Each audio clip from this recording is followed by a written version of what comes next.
자, 우선은 마가복음을 보면서 저자를 먼저 좀 알아야겠죠? 이 마가복음의 저자는 말 그대로 마가죠. 자, 이 마가는 누구냐? 마가는 성경에서 이제 뭐 지금 뭐 다 성경을 하나하나 다 찾아볼지는 않을 건데, 마가는 우선은 1차 전도 여행 때 바울과 바나바가 1차 전도 여행을 떠났을 때 같이 함께 동행했던 그 마가, 요한이라고도 부르는 바로 그 마가인 것 같고요. 이 마가는 바나바의 생질이다라고 이제 신약 다른 성경에 그렇게 써 있죠. 그래서 그 마가가 1차 전도 여행 때 바나바와 바울과 따라 나섰어요. 그래서 사실은 이제 마가가 그렇게 나섰다는 것 자체는 마가는 믿음이 있었던 사람이었죠. 괜히 따라 나선 건 아닐 거 아니에요. 그러니까 예수님을 믿고 바울이 전한 복음에 감격하고, 또 바나바가 얼마나 경건했던 사람입니까? 바나바가 그렇게 하나님을 위해서 사는 걸 보면서 나도 그렇게 주님의 복음을 위해서 살아야겠다 결단하고 야심차게 떠났는데, 1차 전도 여행 중에 밤빌리아라는 곳에서 이 마가가 어떻게 하냐면 겁이 나고 도망가요. 그렇게 왜 그러냐면 이 바울이 다니는 그 길이 그렇게 평탄한 길이 아니잖아요. 맨날 바울이 나중에 그 자신의 고난당한 이야기를 얘기해 보면 무슨 뭐 파선의 위험, 배를 타고 다 파선의 위험도, 지중해를 항상 건너니까요. 파선의 위험도 있었고, 폭풍에 죽을 뻔했고, 강도의 위협, 그리고 못 먹어서 굶주리고, 하여튼 뭐 그런 위협들 그리고 퇴장 당하고 하여튼 그런 위협들이 굉장히 많았으니까 마가가 아주 어린 나이에 그 바울과 바나바를 따라다니는데 너무 겁이 났던 거예요. 그리고 아마 마가는 부유했던 집의 자제였던 게 분명합니다. 마가의 다락방에, 그 다락방에 그 초대교회 처음에 모였을 때 거의 몇천 명이 모이잖아요. 어마어마하게 큰 집에 아마 산 사람이지 않았나. 부유한 집의 자제였을 것이고, 그 바나바도 이제 자기 전 재산을 다 이렇게 교회에 환납할 때 보면 굉장히 큰 그 헌신과 희생을 하는 거 보면 아마 이 집안들이 좀 괜찮은 집안이었던 것 같아요. 그러다 보니까 마가가 그렇게 편안한 삶을 살다가 갑자기 그러니까 너무 겁나니까 도망갔죠. 그러니까 바울이 마가를 엄청 싫어합니다. 그래서 이제 1차 전도여행 끝내고 바나바랑 같이 이제 다시 이제 2차 전도여행을 준비할 때 바나바는 당연히 우리 마가 데리고 가자 이렇게 됐고, 바울은 말이 되냐? 그렇게 자기 힘들다고 지금 복음 사역하고 있는데 나를 떠난 걔를 내가 왜 데리고 가냐? 이렇게 된 거죠. 굉장히 매몰찼죠. 근데 바울이 딱 그런 성격이었을 것 같아요. 바울은 내가 십자가에 죽었고, 내가 십자가면 내가 살고, 십자가를 위해서 살았는데 감히 십자가를 부인하고 떠나? 이 나쁜 놈! 내가 상종도 안 해! 이런 식의 어떤 스타일이었던 것 같습니다. 그래서 나중에 바울은 그거를 아마 이게 초기였기 때문에 바울이 그랬던 것 같고, 바울도 성화되어 나중에 아마 자기를 돌아봤을 것 같습니다. 그래서 그 디모데후서에 보면 디모데에게 편지를 보내면서 이제 늙은 바울이, 죽음을 앞둔 바울이 디모데에게 보내서 겨울이다, 춥다, 나 옷 좀 갖다 달라. 그리고 뭐라고 하냐면, 나랑 같이 있었던 사람들 다 떠났다. 지금 누가만 남았다. 마가 좀 나에게 좀 데리고 와달라. 마가는 나에게 유익하다. 이렇게 표현하죠. 그러니까 바울을 다 떠났대요. 외로웠어요. 근데 이제 아마 복음 때문에 떠났고, 복음과 고난당하는 게 아마 점점 그때는 핍박의 시기가 더 과중되던 시기였기 때문에 많은 사람들이 다 믿음이 파선하게 떠났을 때 누구는 떠나지 않았던 거예요. 마가는 끝까지 아마 유익하게 교회의 기둥처럼 그렇게 사역을 하고 있었던 게 분명합니다. 그러니까 바울이 마가에게, 디모데에게 너는 가서 마가를 좀 빨리 데려와라. 나에게 유익한 사람이다라고 말하고 말년에 이야기를 하죠. 그래, 그때도 좀 잘해주지. 근데 이제 왜 그럼 마가는 그렇게 섰냐? 그러니까 바울도 포기할 만큼, 바울이 볼 때 막 승질날 만큼, 분노를 일으킬 만큼 마가가 싫었던 거예요. 우유부단하고 정확하게는 알 수 없지만, 그런데 마가는 바나바가 바울을 케어하듯 마가를 케어했던 것 같습니다. 그래서 바나바는 바울이 버렸지만 바나바가 누를 데려와죠. 마가를 데리고 갑니다. 그리고 나중에 보면 베드로가 편지를 보내는 걸 보면 마가가 베드로와 함께 계속 동행하고 있었다는 걸 볼 수 있습니다. 그래서 이 마가는 우선 첫 번째는 바나바에 의해서 아마 보호를 받았던 것 같고, 바나바에 의해서 복음을 좀 더 깊이 있게 묵상하지 않았나. 게다가 베드로를 따라다니면서 좀 회복된다면은 베드로를 따라다니면서 그 신앙이 더 탄탄해지지 않았나. 그러니까 베드로를 따라다니면서 누구 얘기 들었을까요? 예수님 얘기 들었겠죠. 직접 예수님이 했었던 이야기들, 예수님의 그 모든 이야기들을 직접 들었던 게 누가? 마가요. 누구를 통해서? 베드로. 베드로 복음은 없지만 이 마가복음이 누구의 권위로 사실은 이 성경에 실린 거냐면 베드로의 권위로 실린 겁니다. 원래는 이제 성경은 사도들의 기록이 성경인데 사복음서 중에 제자의 기록은 두 개죠. 마태복음, 요한복음. 근데 누가복음과 이 마가복음은 사도들이 아니란 말이에요. 근데 어떻게 이게 복음서에 딱 실리냔 말이에요. 뭐냐면 마가는 베드로의 권위를 갖고 베드로의 그 경험과 베드로를 통해서 들려진 예수님의 이야기로 우리는 보면 되시는 겁니다. 그러니까 베드로의 사도성을 권위를 인정받아 마가복음이 실렸다 이렇게 보시면 되고요. 누가복음은 누가도 사도가 아니잖아요. 근데 누가는 누구를 따라다녔죠? 바울이죠. 바울을 따라다니며 바울의 그 의사로서 바울의 몸을 챙겨줬던 사람이 바로 누가였습니다. 끝까지 바울과 끝까지 갔던 사람이 누가였죠. 그래서 그 바울의 사독성 그 권위를 부여받아 누가복음이 실렸다. 우리가 그렇게 보시면 되는 겁니다. 그래서 마가는요 그렇게 연약했던 자였죠. 주님을 위해서 야심차게 주님을 위해서 살겠습니다 라고 했지만 그는 실패자가 됐고 연약했고 그랬단 말입니다. 그런 그가 다시 회복이 되어 마가복음을 기록하고 또 바울에게는 굉장히 유익한 자라고 칭함을 받을 만한 믿음의 장성한 분량을 갖게 된 거, 바로 베드로를 통해서 또 바나바를 통해서 또 바울을 통해서 들었던 그 복음이 계속 성장하고 그 복음이 그를 부여잡고 있었기 때문에 그렇겠죠. 그럼 이 마가는 이 마가복음을 기록할 때 어떤 심정이었을까가 우리에게는 중요한데요. 마가는 그래서 이 예수님의 이야기를 시작하면서 이렇게 시작하는 거예요. 1장 1절에 하나님의 아들 예수 그리스도의 복음의 시작이라, 복음에 대한 이야기를 하고 있는 거예요. 그 복음의 능력, 그 복음의 힘, 자기 안에 하나님을 믿지 못했던 자신에게 그 복음이 찾아와 하나님의 나라가 임하게 하고, 또 그런 자기가 연약하여 쓰러지고 넘어졌지만 그런 자기를 다시 세우고 자신을 그렇게 성전 기둥과 같이 또 하나님의 나라의 그런 도구로 나를 세우신 것이 뭐냐면 바나바와 바울을 통해 또 베드로를 통해 나에게 주신 그 복음이 나를 성장하게 했다는 것을 믿고 있었을 거라고요. 그런 심정으로 예수님에 대한 기록을 하는 거예요. 그래서 마가는 복음에 관심이 많습니다. 물론 모든 복음서가 복음에 관심이 많죠. 복음서니까요. 그 복음은 바로 예수님의 이야기고 자신을 변화시킨 그 능력, 그 예수의 이야기를 하려고 하는데 바로 이것이 복음의 시작입니다 라고 표현한 겁니다.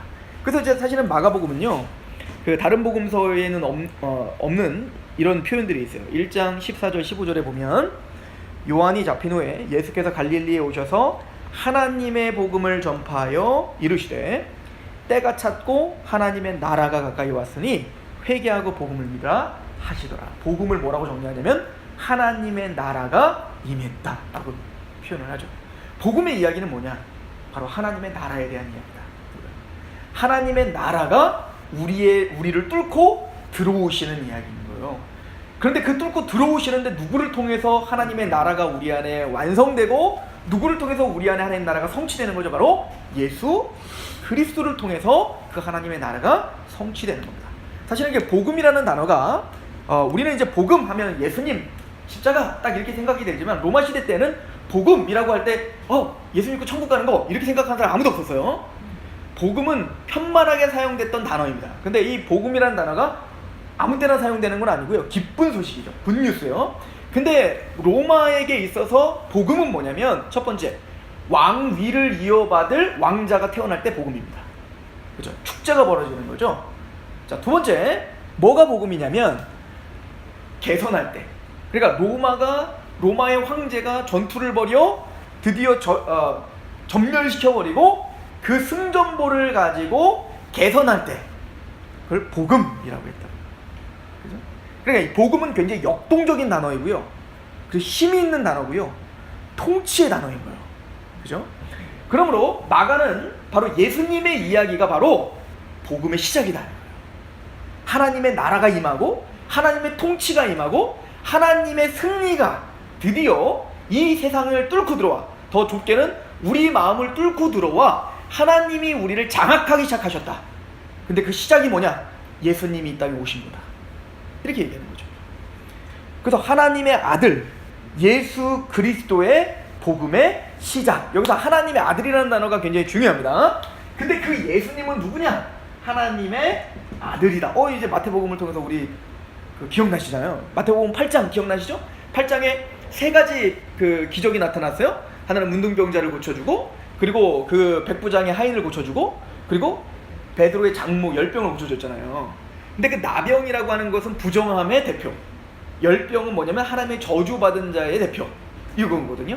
그리고 그 중간에 껴있는 그 백부장의 하인, 그 백부장이 아주 기가 막힌 걸 고백하죠. 뭐라고 하냐면, 사실은 나병 환자는 와서 자신의 필요를 가지고 하나님, 주님 내 나병을 낫게 해주십시오 라고 이제 얘기를 한 거예요.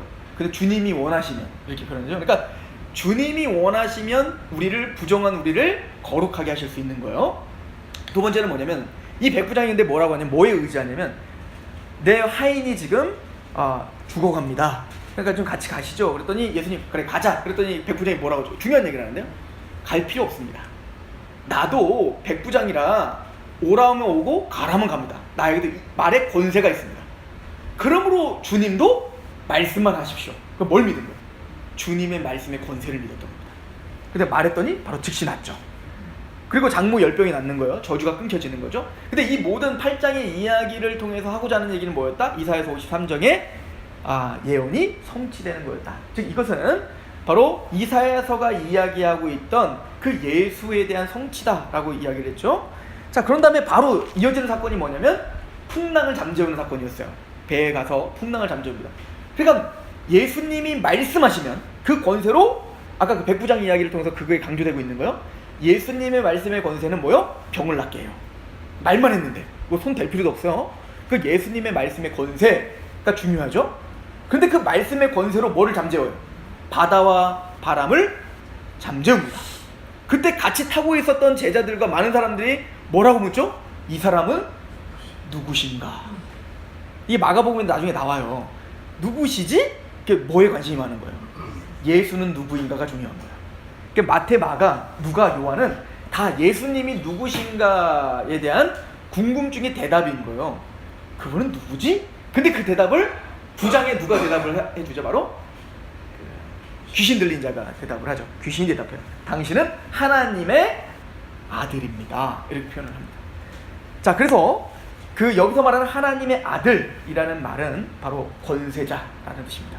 하나님이라는 뜻입니다. 나중에 이제 예수님을 죽이려고 하는 그 바리새인과 서기관들이 와서 예수님이 하나님의 아들이라고 하니까 이놈이 하나님의 아들이라고 한다. 그리고 뭐라고 예수님을 정죄하냐면 그가 하나님과 동등되다 한다. 그러니까 하나님의 아들이라는 말은 함부로 쓸 수 있는 단어가 아닌 거예요. 물론 이제 로마의 황제를 하나님의 아들이라고, 신의 아들이라고 표현도 했죠. 그러나 그렇게 쓰는 거 알고 히브리적 개념의, 종교적인 개념의 하나님의 아들은 인간이 하나님의 아들이라는 말을 쓸 수 없는 겁니다. 그런 뉘앙스가 아니에요. 그러니까 물론 성경에는 하나님의 아들들을 두 가지로 또 쓰는 게 있어요. 천사들을 하나님의 아들들이라고 쓰기도 하고요. 또 구원받은 하나님의 성도들 하나님의 아들들이라고 쓰기도 해요. 그런데 지금 유대인들이 지금 집중하고 있는 건 뭐냐면 예수님이 하나님의 아들, 인자, 또 인자라는 말, 하나님의 아들이라는 말, 인자라는 건 사람의 아들이라는 얘기잖아요. 이 두 가지 말을 다 고유명사처럼 가지고 있었다고요. 하나님의 아들은 뭐냐면 하나님과 동등됨을 이야기하는 걸로, 또 인자라고 하는 거는 다니엘서 7장에 나오는 그 하나님과 방불한 심판주로 오시는 인자, 이거를 계속 고유명사처럼 갖고 있었기 때문에 예수님이 인자가 말하는 것 자체가 신성모독이고요. 예수님이 자신을 하나님의 아들이라고 말하는 것이 신성모독이에요. 그러니까 하나님의 아들은 예수님의 신성을, 인자는 예수님의 인성을, 신적 인성을 표현하는 단어인 거죠. 이게 아마 이 복음서를 우리가 연구하다 보면 인자라는 말, 하나님의 아들이라는 말, 이런 것들을 좀 분간해서 좀 보셔야 될 필요가 있다는 것입니다. 자, 그래서 복음의 시작이요, 즉 예수님이 이 땅에 오시고 이 땅에 성육신하신 것 자체가 바로 하나님의 나라가 임했다는 시작이다는 거예요. 우리 마태복음을 다 봤으니까 아닙니다. 좀 뒤에 또 나오니까 또 반복되니까 그냥 갑시다. 자, 그래서 그 복음의 시작이라라고 말하고 예수님의 어렸을 때 어떻게 태어났고 어떻게 살았고 별 관심이 없어요. 마가는. 마가의 관심은 그 하나님의 나라가 어떻게 확장되고 시작되고 진행되고 있는지가 거기에 집중합니다. 그래서 마가는 굉장히 심플해요. 가장 짧잖아요. 짧지만 여러분들이 마가복음을 한번 쭉 읽어보시면 아시겠지만 굉장히 중요한 부분에 있어서는 다른 복음서가 말하고 있지 않는 것들을 굉장히 집중해서 말하고 있는 것을 볼 수가 있어요. 그래서 2절에 바로 선지자 이사야의 글에 보라 내가 내 사자를 내 앞에 보내노니 그가 내 길을 준비하리라. 광야 외치는 자의 소리가 있어 이르되 너희는 주의 길을 준비하라. 그의 오실 길을 곧게 하라. 기록된 것과 같이 세례 요한이 광야에 이르러 죄 사함을 받게 하는 회개의 세례를 전파하니 온 유대 지방과 예루살렘 사람이 다 나아가 자기 죄를 자복하고 요단강에서 그에게 세례를 받더라. 요한은 낙타 털 옷을 입고 허리에 가죽띠를 띠고 메뚜기와 석청을 먹더라. 그가 전파하여 이르되 나보다 능력 많으시니가 네 뒤에 오시나니 나는 굽혀 그의 신발끈을 풀기도 감당하지 못하겠노라. 나는 너에게 물로 세례를 베풀었지만 그는 너희에게 성령으로 세례를 베푸시리라. 그래서 세례 요한 이야기를 바로 시작을 하죠. 세례 요한이 바로 이사야 선지자가 예언한 그 길 예비자다 이 얘기인 거예요. 그래서 그 세례 요한은 바로 그 예수 그리스도가 오실 그 길을 준비하는 거예요. 그래서 이거를 마태복음에서도 제가 잠깐 언급했었던 것 같은데요.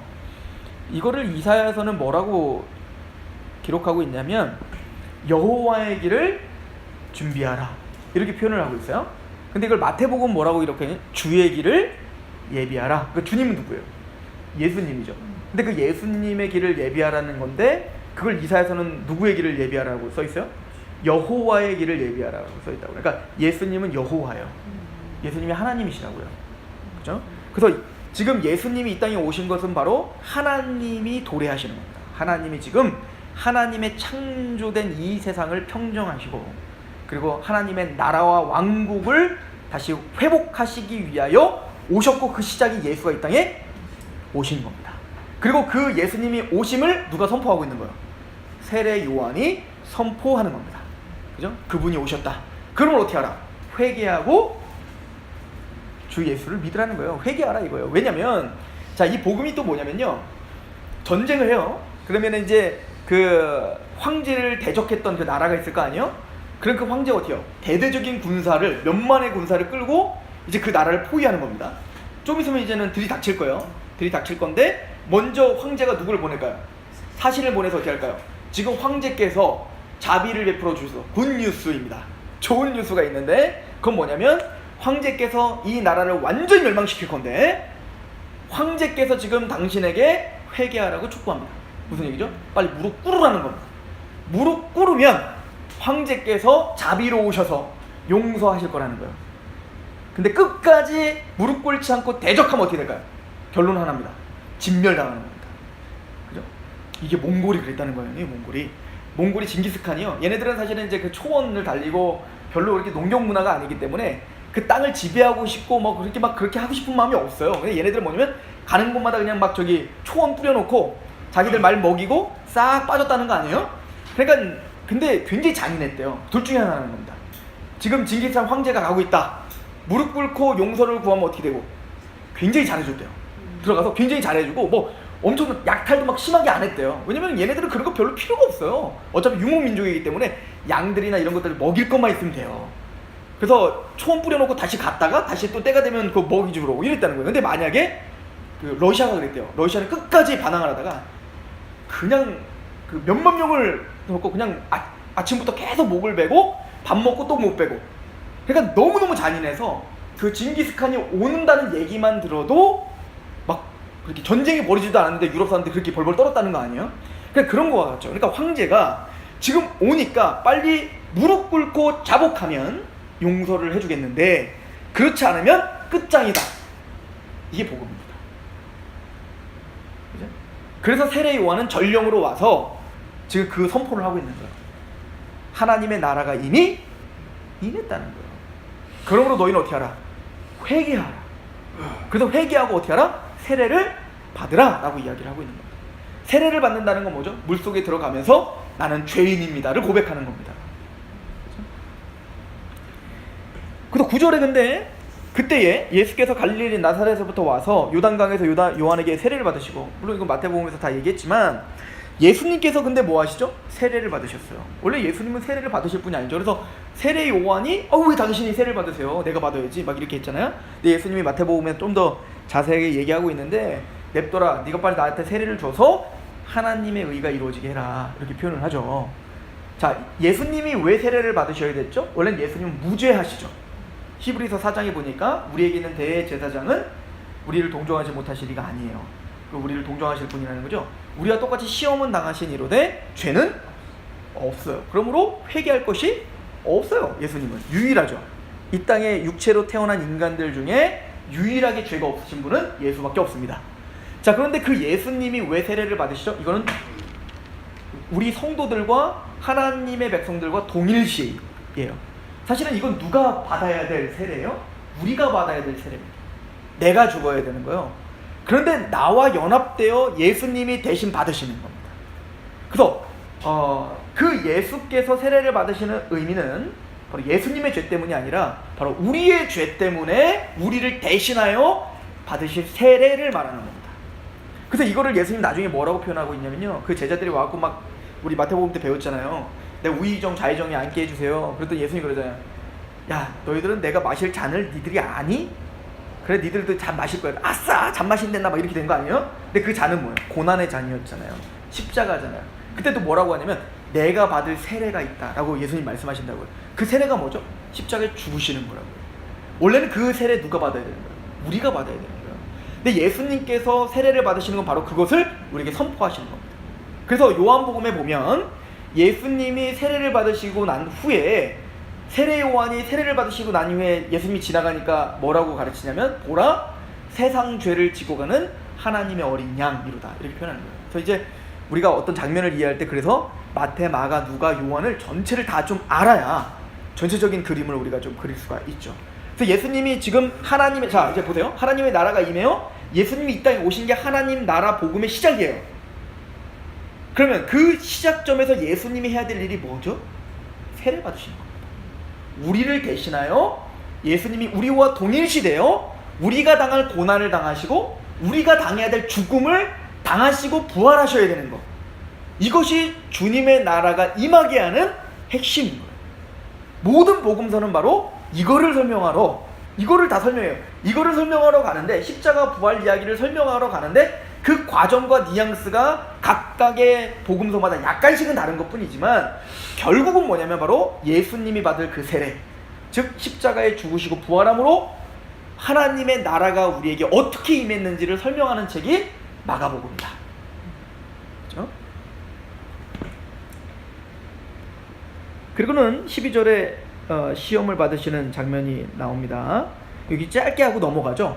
그죠? 마태복음은 굉장히 길잖아요. 뭐 세 가지 시험이 뭐고, 돌을 떡떡이 만들어 먹고 어떻게 이기셨고 막 다 생각이 많은데, 마가는 거기에 별로 관심이 없죠. 그래서 우리도 그냥 넘어갑니다. 오늘 마가를 하고 있으니까. 그런데 우리가 큰 그림은 잡아야 될 필요는 있어요. 마태복음에서 예수님께서 그 세례를 받으신 이후에 공생활 하기 전에 먼저 뭘 받으신다? 시험을 당하시는데 누구에 이끌려? 12절에 성령이 곧 예수를 광야로 몰아내셨다는 걸 기억하셔야 돼요. 사실은 우리도 예수님이 이 걷는 길을 우리가 똑같이 걷습니다. 그래서 우리가 성령님을 통하여 세례를 받죠. 무슨 세례? 성령 세례. 그래서 이제 이걸 마가복음은 그걸 적어 놓은 거예요. 요한은 물로 세례를 베풀었지만 몇 날이 못돼 예수는 뭘로? 성령으로 세례를 받으리라는 말. 그러니까 우리가 바로 구원받는다는 게 바로 성령 세례죠. 예수님이 물속에 들어가시고 나오시는 것에 우리는 연합하여 성령 세례를 받아요. 그게 뭐죠? 로마서 6장에 예수님 십자가에 죽었을 때 내 죽음이라고 믿는 거고, 예수님이 물속에 우리 나올 때 예수님이 부활과 연합하여 새로운 삶이 되었습니다. 그래서 그건 누구의 지배를 받는 삶이에요? 이제는 우리 안에 하나님 나라가 임했다는 거잖아요. 즉 성령님이 주관하는 삶인 거예요. 그럼 성령님이 주관하는 첫 번째 일은 뭐죠? 우리를 광야로 내모시는 겁니다. 이스라엘 백성들이 홍해를 건너 가나안 땅을 향해서 가는데 제일 먼저 홍해를 건너자마자, 세례죠.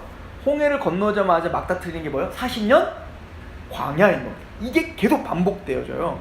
계시록 12장에 보면 예수 그리스도가 이 땅에 어떻게 오셨고 십자가에 죽으시고 부활하고 승천하는 장면을 계시록 12장 초반절에 이야기를 합니다. 그리고 그 여자, 이제 예수님이 승천하셔서 교회가 생겼어요. 교회인 그 여자가 어디로 바로 가냐면 광야로 갑니다. 그러니까 이 패턴이에요.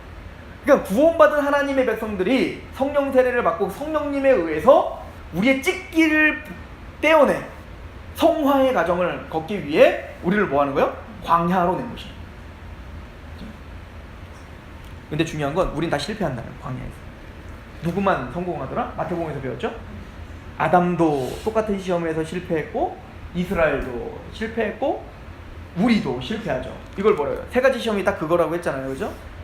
떡덩이로 만들어 먹어. 이거 육신의 종료. 그리고 천하 만국을 봐. 내가 이거 다 줄게. 안목의 종료. 그리고 야 뛰어내려. 그럼 네가 슈퍼스타 될 거 아니야. 이게 뭐죠? 이생의 자랑. 근데 이 세 가지가 누가 받았던 시험? 아담이 세 가지 시험이었죠. 선악과를 보고 먹음직하고 육신의 정욕, 또 보암직하고 안목의 정욕. 네가 하나님처럼 될 거야. 이생의 자랑. 요 세 가지 시험이 누가 받았던 시험이라고요? 이스라엘이 광야에서 받았던 시험이라고 했죠. 그래서 이스라엘이 광야에서 받았던 시험을 실패했어요. 뭘로? 하나님 말씀을 줬는데도 실패했어요. 돌 떡덩이로 만들어 먹어라 이렇게 말할 때 예수님 뭐라고 하죠? 입에서 나오는 떡으로 사는 게 아니라 하나님의 입에서 나오는 말씀으로 사는 거야. 또 여호와를 시험하지 마. 주 하나님께만 절하라고 했어. 이게 다 신명기 얘기잖아요. 근데 예수님은 그 신명기의 말씀으로 승리하세요. 그러니까 아담도 실패했고 이스라엘도 실패했고 오늘 우리도 실패하고 있는 그 전 인류가 실패하고 있는 그 시험을 누구만 이기신다? 예수님만 이기신다. 그럼 예수님이 왜 굳이 시험을 당하실 필요가 있죠?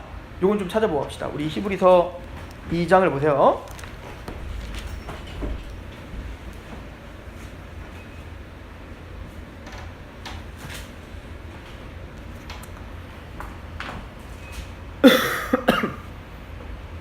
자, 히브리서 2장 17절을 보시면 그러므로 그가 범사의 형제들과 같이 되심이 마땅하도다. 이는 하나님의 일에 자비하고 신실한 대제사장이 되어 백성의 죄를 속량하려 하십니다. 그러니까 예수님이 이 땅에 오신 게 우리 죄를 속량하러 오신 거예요. 그가 시험을 받아 고난을 당하셨은즉, 근데 예수님은 왜 시험에 굳이 당하실 필요가 없는데 당하셨나? 시험 받는 자들을 능히 도우실 수 있는, 누구와 시험 당하는 우리를 도우시기 위해서. 우리도 그 광야에서 시험에서 승리할 겁니다. 우리 실패하는데요? 실패하죠. 근데 승리하게 될 겁니다. 누가? 예수님이 우리를 승리하게 하실 겁니다. 이 요한계시록 이야기예요. 사실은 요한계시록 7교회를 보여주면서 실패하는 걸 보여주잖아요. 얼마나 실패해요. 사대끼리는 죽어있는 교회 아닙니까? 근데 그것도 교회다. 이기는 자에게 생명의 면류관을 줄 거고, 이기는 자에게 성전 기둥과 같이 만들어 줄 거고, 이기는 자에게 힘들을 줄 거고, 이기는 자에게 생명나무를 줄 거고, 이기는 자에게 약속을 주는데요. 사실은 누가 이기게 하시겠다는 얘기였어. 계시록 전체는 죽임당하신 어린 양이 이기셨고, 그를 증거하는 말씀을 갖고 있는 그의 백성들이 이겼다 이거예요. 그러니까 주님이 시험을 당하신 이유는 바로 우리를 승리하게 하시기 위해서 시험을 당하셨다 라고 성경은 가르쳐주고 있는 거죠. 자, 그리고는 드디어 이제 시험을 통과하시고 예수님께서 14절부터 갈릴리에서 복음을 전파하셨습니다. 아까도 설명했듯이 그 복음의 내용은 15절에 때가 찼고로 시작합니다. 왜 때가 찼죠? 창세기 3장 15절에 아담이 타락한 이후에 내가 여자의 후손이 뱀의 머리를 밟겠다 라고 약속하신 그 이후에 언약의 사람들, 즉 셋, 그리고 에녹, 노아, 그리고 아브라함, 셈, 아브라함, 이삭, 야곱, 모세, 다윗, 이렇게 이어지고 있는 그 언약의 사람들에게 계속 약속하는 약속 하나죠. 씨를 주마, 자손을 주마, 아들을 주마.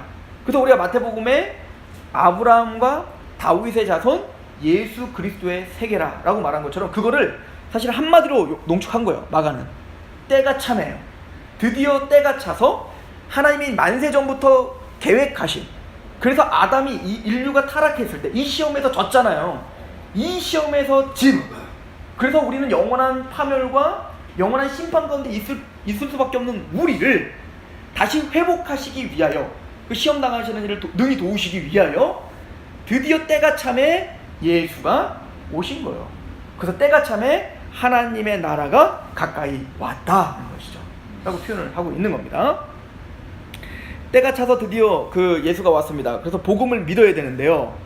그래서 예수님은 16절부터 제자를 부르시는 장면이 나오죠. 그 예수님이 이 복음을 전파하시고 때가 차서 하나님 나라가 임하게 하시기 위하여 드디어 함께 동역할 사람들을 부릅니다. 근데 부르는데 누굴 불러요? 바리새인을 부르지도 않고 서기관을 부르지도 않고 또 학식 있는 왕 귀족들에게 간 게 아니라 누구에게 가죠? 어부에게 가죠.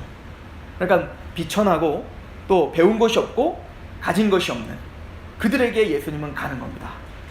그래서 이것도 다 상징적 중요한 의미가 있죠. 그래서 17절에 이렇게 말합니다. 예수께서 이르시되 나를 따라오라 내가 너희로 사람을 낚는 어부가 되게 하리라. 이게 굉장히 심플하게 넘어가는 거예요. 마가는 예수님이 지금 제자들, 자격 없는 제자들을 부르시는 목적이 분명하죠. 하나님의 나라가 이미 왔다. 그러므로 너희는 어떻게 하는가? 이제는 물고기 그만 잡고 사람을 낚는 자가 되라, 이 얘기인 거죠. 그러니까 너희들이 바로 그 전령이 되어서 하나님의 나라가 임했으니까 빨리 회개하십시오. 돌이키십시오. 예수 앞에 무릎 꿇으십시오. 그것이 당신이 살 길입니다 라고 전파하여 사람을 살려내야 돼요. 빨리 낚아내야 돼요. 한 사람이라도 빨리 건져내야 돼요. 그 하나님의 진노를 받지 못하게 해야 돼요. 그 전령을 누구로 삼으신 거예요? 바로 제자, 우리를 삼으신 겁니다. 그래서 우리를 삼으신 그 궁극적인 목적은 뭐다? 사람을 낚는 어부가 되게 하는 거입니다. 그런데 그 사람을 낚는 어부, 목적지가 거기 있는데 그 과정은 어떨까요? 우리를 부르자마자 하나님이, 예수님이 자 사람 낚는 어부가 되라 라고 말씀하셔요. 이 목적은 분명히 하지만 그 사람을 낚는 어부가 되게 하기까지 주님은 제자들을 어떻게 인도하는지를 보여주고 있어요. 예를 들어서 마가복음 4장을 한번 가보시죠. 그러니까 제자를 부르는 장면이 몇 군데 나와요. 한 3군데 정도 나오거든요. 다 의미가 있죠. 마가복음 4장을 한번 보세요.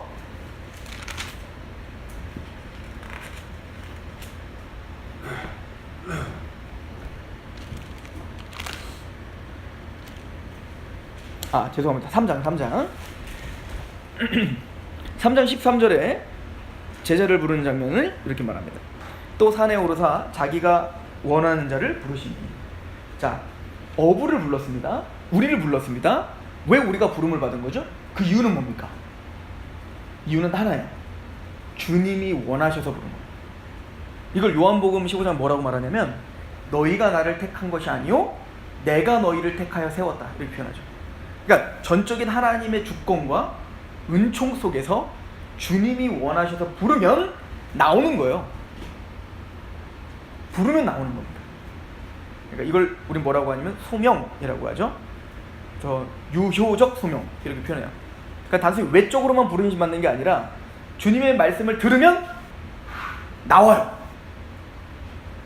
요거를 요한복음 10장은 뭐라고 표현하냐면 이게 다 연결이 되는데 요한복음 10장에는 나는 선한 목자라 이렇게 표현을 하죠. 선한 목자인데 찾고 계시니까 찾아요. 같이 그러면 요한복음 10장.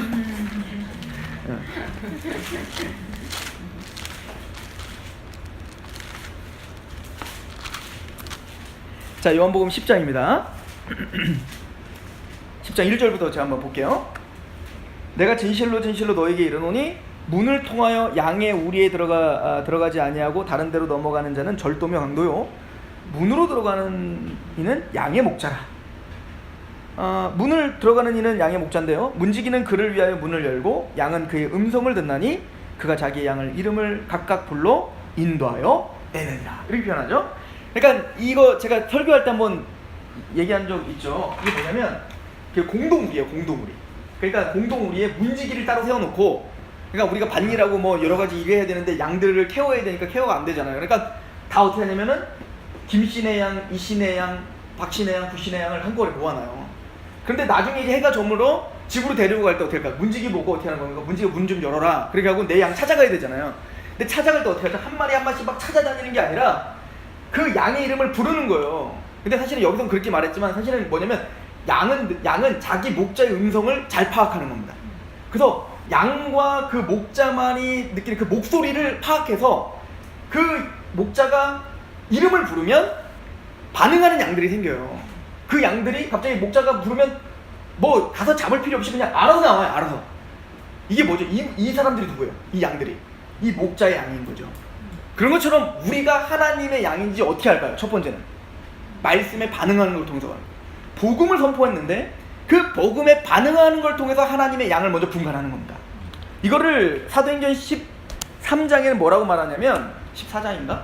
거기 보면 뭐라고 말하냐면 바울이 이방인들에게 복음을 전하니 작정된 자는 다 믿더라. 이렇게 되죠.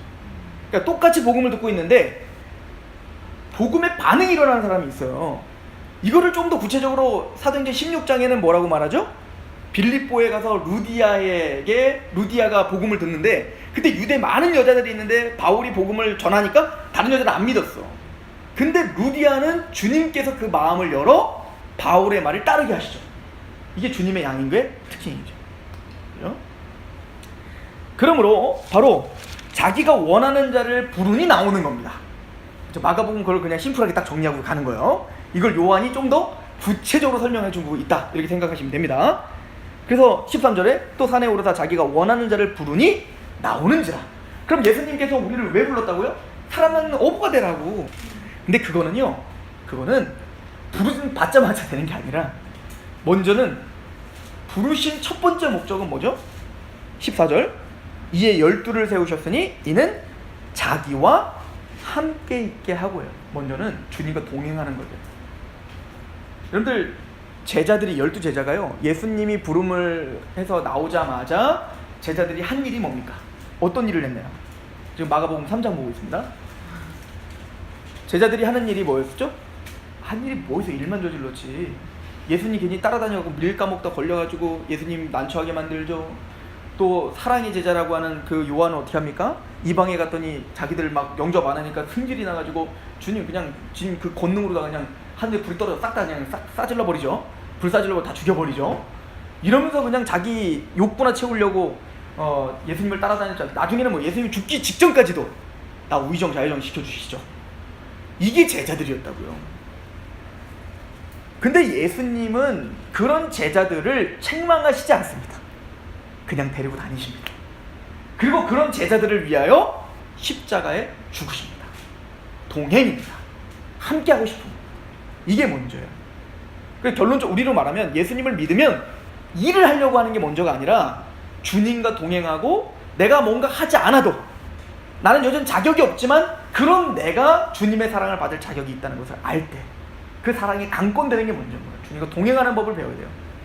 그리고 어떻게 되죠? 자기와 함께 하시고 또 보내사 전도도 그리고 전도도 하는 거예요. 이 과정을 우리는 꼭 기억하셔야 됩니다. 자, 그리고는 이 마가가 진짜 관심 있는 단어가 있습니다. 그게 뭐냐면 권위라는 거. 권위, 권세. 자, 이제 이 이야기로 이제 좀 그 진행 속도를 빠르게 갈 건데 마가는 여기 대단히 관심이 많습니다. 지금 하나님의 나라가 뭐죠? 통치, 왕권, 다스림 이거와 연관이 됐다고 했잖아요. 그러니까 예수님은 권세가 있으시고 예수님은 권위가 있으시다. 이거를 얘기합니다.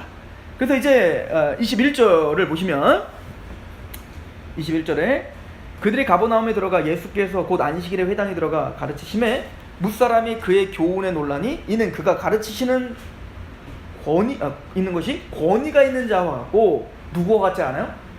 서기관 같지 않아요? 이 서기관들이 최고의 그 종교 지도자들 아닙니까? 말씀을 해석해주는 또 말씀을 아예 기록하는 서기관들 아니에요. 그러니까 말씀을 제일 잘할 거라고요. 근데 그들이 감히 범접할 수 없는 말씀의 권위가 누구에게 있어요? 예수님에게 있다. 이걸 굉장히 강조하고 있습니다. 그래서 예수님 첫 번째 말씀의 권위가 있다. 이거를 강조하죠. 자, 두 번째. 근데 그 권위로 뭐하죠? 바로 그러니까 이게 지금 마가복음 정신 안 차리면 쑥 넘어가요. 그냥 뭐 몇 줄 가는 것도 아니야. 그 다음 절이 막 장면이 계속 전환돼요. 말씀의 권위가 있다는 말과 23절 마침 그들의 회당에 더러운 귀신 들린 사람이 있어 소리를 지르되 나사렛 예수여 우리가 당신과 무슨 상관이 있나이까? 우리를 멸하러 왔나이까? 나는 당신이 누군 줄 압니다. 당신은 누구라는 거예요? 하나님의 거룩한 자입니다. 자, 여기서 말씀의 권위가 있는데 그분이 누구인지를 실체를 마귀가 말하는 거죠. 하나님의 거룩한 자. 나중에 이걸 좀 더 구체적으로 설명합니다. 거룩한 자입니다. 그러니까 그 권위를 이 사람 누구지? 야, 이거 어떻게 이렇게 말씀에 권위가 있지? 그랬더니 막이 들린 자가 당신은 하나님의 거룩한 자다. 이렇게 딱 정확하게 말합니다. 그때 그 권위로 어떻게 하시죠? 25절 예수께서 꾸짖어 이르시되 잠잠하고 그 사람에게서 나오라 하시니 더러운 귀신이 그들에게 격렬을 일으키고 큰 소리를 지르며 나오는지라 다 놀라 서로 물어 이르되 이 어찌 됨이냐? 권위 있는 세교훈이로다. 더러운 귀신에게 명령한 즉 그 권위는, 말씀의 권위는, 그 입술의 권위는 뭐를 굴복시켜요? 사단을 제어하는 권위예요. 그죠? 두 번째, 그래서 그 말씀의 권위는 뭐와 연결돼요? 사단을 쫓아냅니다. 제어하는 권위. 깜짝 놀랍니다. 이게 바로 권위 있는 세교훈이다. 지금까지 본 적이 없다 이거요. 아니 어떻게 이렇게 권세가 있는가? 이분이 누구지? 그는 하나님의 거룩한 자. 근데 이 권세가 어떻게 연결되죠? 또 한번 보세요. 계속 29절 회당에서 나와 곧 야고보와 요한과 함께 시몬과 안드레 집에 들어가니 시몬의 장모가 열병에 누워 있습니다. 열병에 누워 있는데 그 손을 잡아 일으키니 열병이 떠나고 여자가 그들에게 수종을 들죠. 자, 여기 보니까 열병을 고쳐주는 장면이 있습니다. 그리고는 32절 저물 때에 모든 병자와 귀신 들린 자가 예수께 데려오니 온 동네 그 문 앞에 모였더라. 예수께서 각 병든 많은 사람을 고치시며 많은 귀신을 내어 쫓으시되 귀신이 자기를 알므로 그 말하는 것을 허락하지 아니하시니라. 이렇게 이야기를 합니다. 저기 그 장모 열병을 고쳐주죠. 그러니까 이 귀신을 내어 쫓는 권세가 또 뭐와 연결돼요? 예수님의 권위는 열병도 고치십니다. 근데 이 열병은요, 열병이라고 하는 것은 이제 그 구약 성경에 보면 하나님의 진노, 하나님의 재앙과 관련된 병이에요. 그러니까 우리로 말하면 이제 열병 걸리면 이제 사실 아스피린 먹으면 되거든요. 근데 그때는 그런 게 없잖아요. 그리고 사람이 죽을 때가 열병으로 죽을 때가 많잖아요. 이렇게 열병 확 올라가고 그 열이 안 잡혀서 죽는 거예요. 이게 굉장히 위험한 거예요. 고대는 이게 굉장히 위험한 병이었는데, 그래서 이 열병은 꼭 하나님의 불, 심판과 관련된 걸로 여겼단 말입니다. 그래서 이 열병은 예를 들어 우리 하나만 찾아보고 갈게요. 우리 신명기 28장을 한번 잠깐 가보시겠어요? 신명기 28장.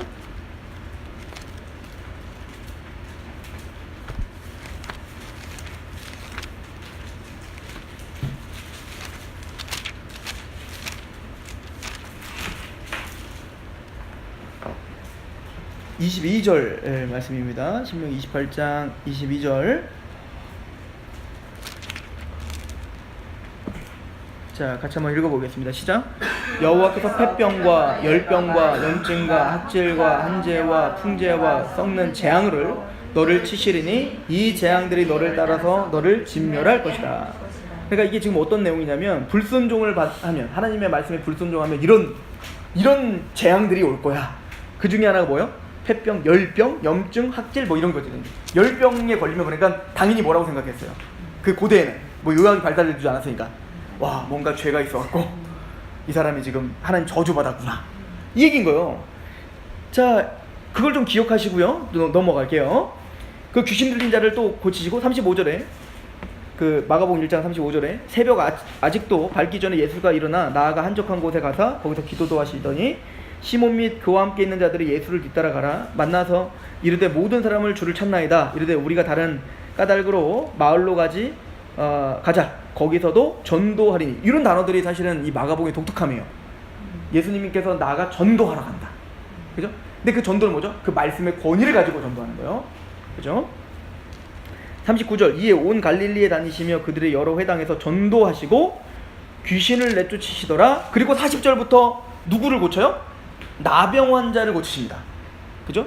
한 나병 환자가 예수께 와서 꿇어 엎드려 간구하여 이르되 원하시면 저를 깨끗하게 하실 수 있나이다. 사실은 이거 마태복음 8장에 한꺼번에 모아놨던 거를 지금 시간 순서로 지금 풀고 있는 거예요. 마태는 시간 순서로 돼 있지 않아요. 마태는 주제별이에요. 시간 파괴해버립니다. 자기가 원하는 대로 그냥 다 배치를 다시 했어요, 마태는. 근데 마가나 다른 복음서는, 특히 요한복음 같은 경우는 시간 순서를 굉장히 잘 지킵니다. 자, 여기서 보면 이제 마가가 그 나병 환자를 고치시죠. 44절에 이르되 삼가 아무에게도 41절 예수께서 불쌍히 여기서 손을 내밀어 그에게 대시며 이르되 내가 원하는 깨끗함을 받으라. 자, 중요한 사실입니다. 예수님은 말씀의 권위가 있었어요. 근데 그 권세로 뭘 내쫓아요? 귀신을 내쫓아요. 그리고 그 권세로 뭐를 고쳐주죠? 병을 고쳐주는데요. 특별히 지금 첫 번째 고쳐주는 게 열병이었고 두 번째는 뭐예요? 나병이에요. 근데 그 열병과 나병을 고치는 공통점이 뭐냐면 손을 대시는 겁니다. 왜 그러냐면 열병이나 나병 환자들, 특히 나중에도 유출병도 나오지만 나병이라고 하는 것은 부정함의 대표예요.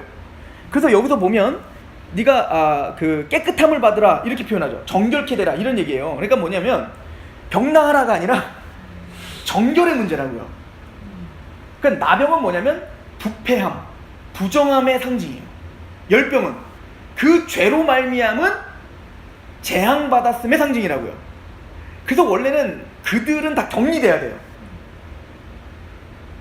그리고 나병 환자를 만지면 안 돼요. 왜? 부정한 걸 만지면 부정 타요.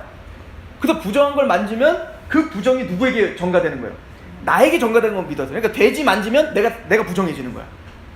그런데 예수님께서는 열병 환자를 만지십니다. 또 나병 환자를 만지십니다. 그런데 그 부정함이 예수님께 오는 게 아니라 만지시니 대로 그들이 정결케 되는 겁니다. 이게 주님이 오신 목적이에요. 주님의 권세가 여기 있는 겁니다. 주님의 권위는 말씀을 전파하시는 거예요. 근데 그 전도를 하러 가는 거예요. 근데 그 전도할 때 항상 뭐가 같이 껴들어가요? 사단의 권세가 결박됩니다. 그리고 더 나아가 열병이 낫고 나병이 낫는 겁니다. 즉 무슨 얘기죠? 하나님의 저주가 풀리고 그리고 그 부정함이 정결케 되는 겁니다. 이걸 지금 설명하고 있는 거예요. 그러니까 예수님이 하나님의 나라는 이렇게 임하는 겁니다. 우리 안에 부정함을 정결케 하시며 우리 안에 받을 저주를 예수님께서 깨끗하게 없애주시며 우리를 얽어매고 있었던 사단의 권세를 부셔버리는 겁니다. 뭐가? 예수의 권세가 그렇게 하시는 겁니다. 하나님의 나라가 임했어요. 너는 회개하라는 거예요. 하나님 나라를 받아들이라는 겁니다. 근데 그 하나님의 나라는 이렇게 임하는 겁니다. 이게 복음의 시작입니다. 그 하나님의 나라는 이렇게 시작되는 겁니다. 예수님의 권위고 이렇게 되는 거죠. 계시록 하나 보고 오늘 제가 보기에는 1장만 해야 될 거 아니에요. 우리 계시록 12장 보세요. 저는 이런 어떤 그 패턴들, 이런 마태복음도 이런 패턴이었잖아요. 사실은요. 이 마가복음 2장부터 더 재밌어요. 우리 요한계시록 12장을 보시면 이렇게 말을 하죠. 12장 9절 큰 용이 내쫓기니 옛뱀 곧 마귀라고도 하고 사탄이라고도 하며 온천을 깨는 자라. 그가 땅으로 내쫓기니 그의 사자들도 그와 함께 내쫓기니라. 내가 또 들으니 하늘에 큰 음성이 있어 이르되 이제 우리 하나님의 구원과 능력과 나라와 또 그의 그리스도의 권세가 나타났다. 이렇게 표현하죠. 그러니까 사단의 권세가 결박당하고 하나님의 나라가 임하고 하나님의 권세가 임했어요. 그죠? 그리고 뭐라고 말하는지 보세요. 그리스도의 권세가 나타났으니 우리 형제들을 참소하던 자 곧 우리 하나님 앞에서 밤낮 참소하는 자가 쫓겨났어요. 뭘로? 그리스도의 권세가 그 일을 이루는 겁니다. 그리고 더 나아가서 11절에 또 우리 형제들이 어린 양의 피와 자기들이 증언하는 말씀으로 그들을 어떻게 해요? 이겨요. 그러니까 예수님의 권세가 우리 안에 뭘 만들어내요? 하나님의 나라가 임하게 하죠.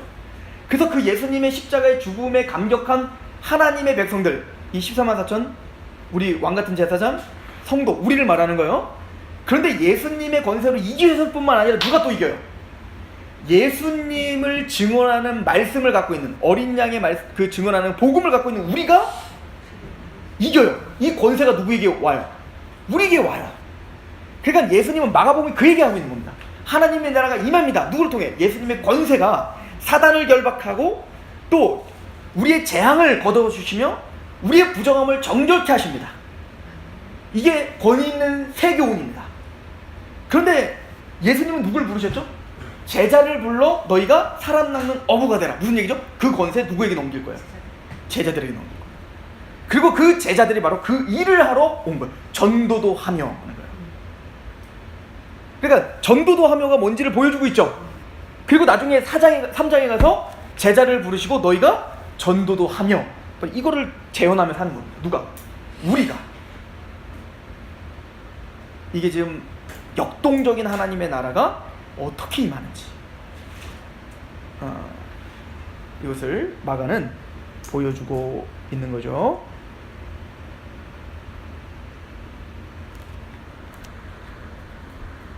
자, 근데 그래서 45절에 이제 문둥 난병 환자를 깨끗하게 하시고요. 2장으로 넘어가면서 그 얘기가 이제 연결돼요.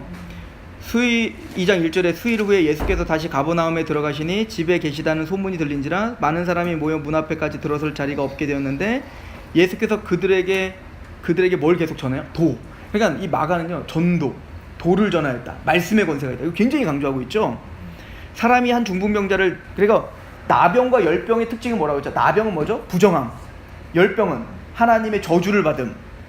중풍병은 그 병 때문에 어떻게 되는 거예요? 자기 몸을 가누질 못해요. 그죠? 몸이 움직이질 않는 거예요. 이게 중풍병이죠. 그러니까 이게 다 영적인 우리 상태를 지금 설명하고 있는 거예요. 나병을 통해서 뭐죠? 우리의 부패, 전적 부패를. 그래서 열병을 통해 뭐예요? 우리는 하나님의 진노 아래 있음. 그래서 우리는 뭐예요? 자유하다고 말하지만 우리는 자유하지 못해요. 다 죄의 노예고 얽매여 사는 거예요. 그래서 이 중풍병을 고치면서 예수님이 뭐라고 하죠? 5절에 예수께서 그들의 믿음을 보시고 중풍병자에게 이르시되 작은 자야 내가 죄사함을 받았느니라. 그래서 이 궁극적인 우리 인간이 하나님 나라가 임하지 못하는, 그래서 우리가 이렇게 궁극적으로 하나님을 바라보지 못하게 되는 그 근원이 여기 있다. 뭐죠? 죄다. 예수님이 진짜 이 땅에 오시러 오신 목적이 뭡니까? 죄를 사하러 오셨다는 거예요. 그래서 세례를 받으신 겁니다. 이렇게. 그래서 이제 여기서 또 이 얘기를 하죠. 6절에 보니까 어떤 서기관이 거기 앉아 마음에 생각하시기를 이 사람이 어찌 이렇게 말하는가? 싱성모독이다. 오직 하나님 한 분 외에 누가 능히 죄를 사하겠느냐? 이거에 대한 대답입니다. 10절. 그러나 인자가 땅에서 죄를 사하는 뭐? 권세, 권위에 대한 얘기입니다. 예수님 말씀의 권세가 있습니다. 그 권세는 사단을 내어줬습니다.